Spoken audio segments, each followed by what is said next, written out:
There's something so uniquely special about Dark Souls that I haven't seen in any other game I've played. It's one of those games that I wish I could just forget about so I could just re-experience everything all over again for the first time. To start this video off, I want to say what I personally see this game as. Not just a really difficult game, not just a medieval action adventure game, and not just a Soulsborne game. Instead, I see Dark Souls as kind of like a giant metaphor. This may not seem to make sense at first, but I swear as long as I can explain it well, it may start to click. Out of the many games I've played and beat, none of them have really matched Dark Souls' energy as the type of game that seems like it's trying to make you not want to play it, while still being fun and addicting at the same exact time.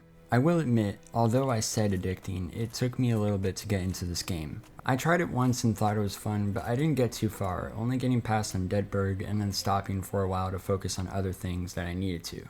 And after a couple of weeks, I came back to the game and I was hooked. The thing that hooked me wasn't how great the bosses were, or the combat, or even the areas, but instead, the message it seemed like the game was trying to send. The soul of Dark Souls itself is what got me hooked. Take that away and I almost couldn't care less for this game. So what do I mean by all this? Well, it starts at the beginning of the game. You begin in what seems like a pretty crappy place to live as an undead. You walk your way to the first boss, the Asylum Demon, and your sword basically does no damage. You could run away into the doorway like a smart person would do, or you can be like me and keep trying to fight him and die. Either way, you'll most likely not get through him yet, and I love how it does this. Now I know this isn't new or anything for a Souls game, but the way Dark Souls has you get a weapon, go back and try again, to most likely prevail against a boss just seems cooler to me. The idea of facing an issue, not being able to get through it, picking yourself up, and trying again. In this point, at these conditions, you are at rock bottom, but the game reminds you that the best thing about being at rock bottom is that the only way that you can go is up. Sure, you could say I'm looking too much into this, and you may be right, but to me, the start of Dark Souls conveys this idea of picking yourself up to try again more prepared, as this is something you'll have to get used to in this game. So it makes sense that this is the very first lesson it teaches you, and it can be applied to real life as well. You can turn a lot of Dark Souls into a cool philosophical message or metaphor.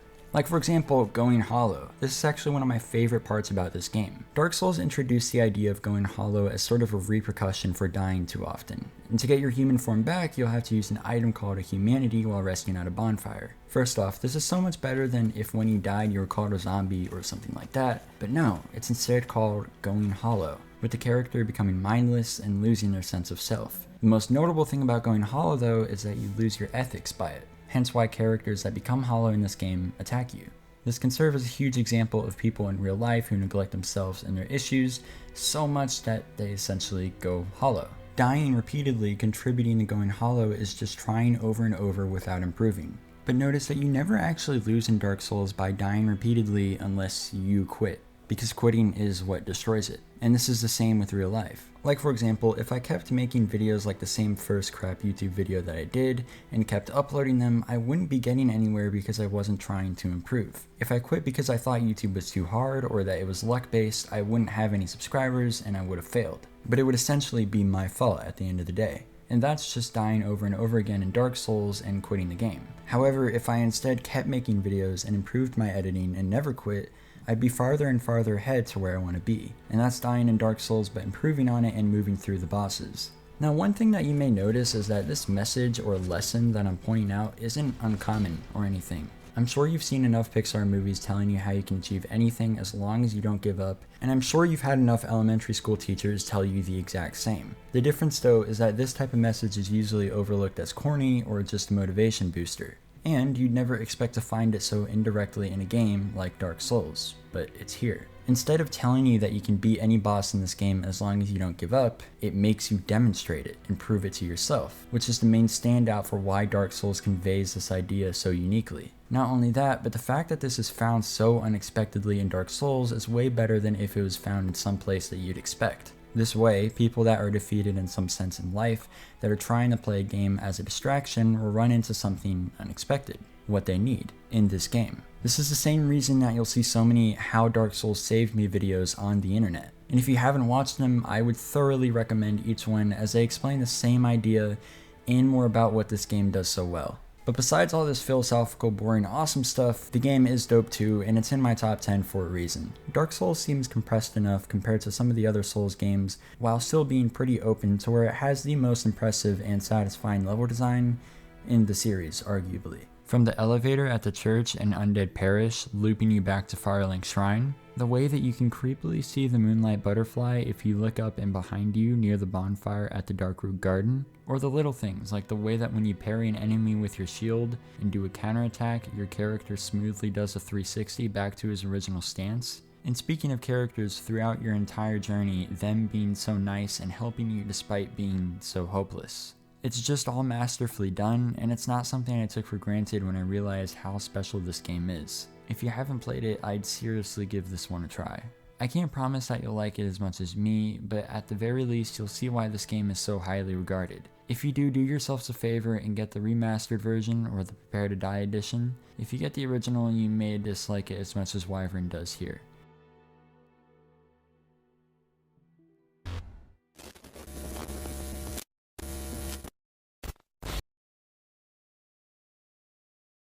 The second half of this game rightly deserves an entire segment of this video to talk about, and not necessarily for a good reason.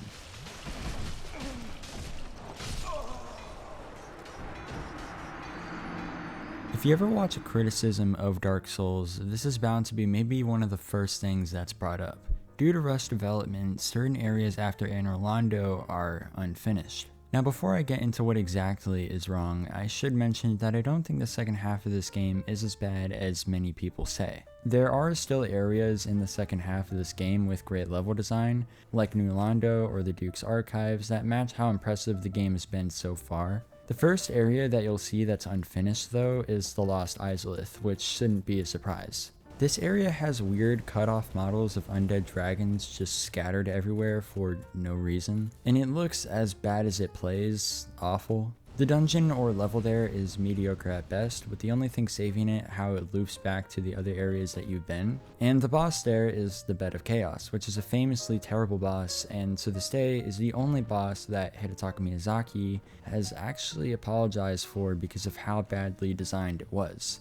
This area being unfinished specifically sucks because it definitely did have a lot of potential. Lore-wise, there's a lot they could have done, and the atmosphere of this place is great. If they were able to have more of a unique level design and more enemy variety, I think this area could truly be really good. But unfortunately, it stands out as one of the worst areas in this entire game. Another area that's arguably unfinished is the Tomb of the Giants. Reason being that it doesn't loop back anywhere that you already know, there's nothing unique that sticks out with it, and it's more tedious than fun to navigate because you need a light source at all times. I suppose it is possible to navigate this area without a light source, but that is just pure hell. Otherwise, besides the iconic moment that you have with patches in this area, there's nothing here that matches the energy of how good the level design in the first half of this game was.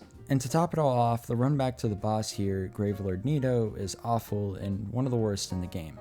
Luckily, I didn't really have to deal with it because I didn't die to Gravelord Nito, as I was pretty prepared for the fight. But if you weren't as prepared for this fight as I was, it definitely can suck. The boss itself is fine though, so that is one redeeming factor. I just wish this place had some surprise like looping back to Firelink Shrine or Undead Parish or somewhere that you already know. But stuff like that in Dark Souls sort of decreases in the second half of the game, because after beating Ornstein and Smo and getting fast travel, it's less of a requirement, which makes the second half kinda lazy in a sense. Luckily, although you have this second half slump, the DLC released for Dark Souls, although small, really helps seal the game. It doesn't have any insane level design, but it's enough for you to be pretty impressed and have fun with, and the bosses are the most polished in the entire game and will give you the hardest challenges. If there's any way I can describe this DLC, it's basically a chunk out of Dark Souls that is completely and utterly polished and peak. It's basically impossible to dislike.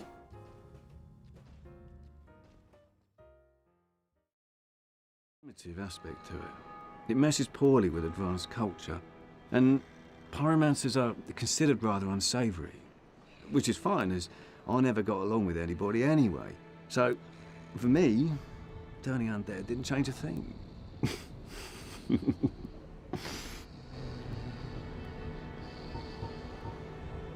Goodbye then. Be safe, friend. Don't you dare go hollow.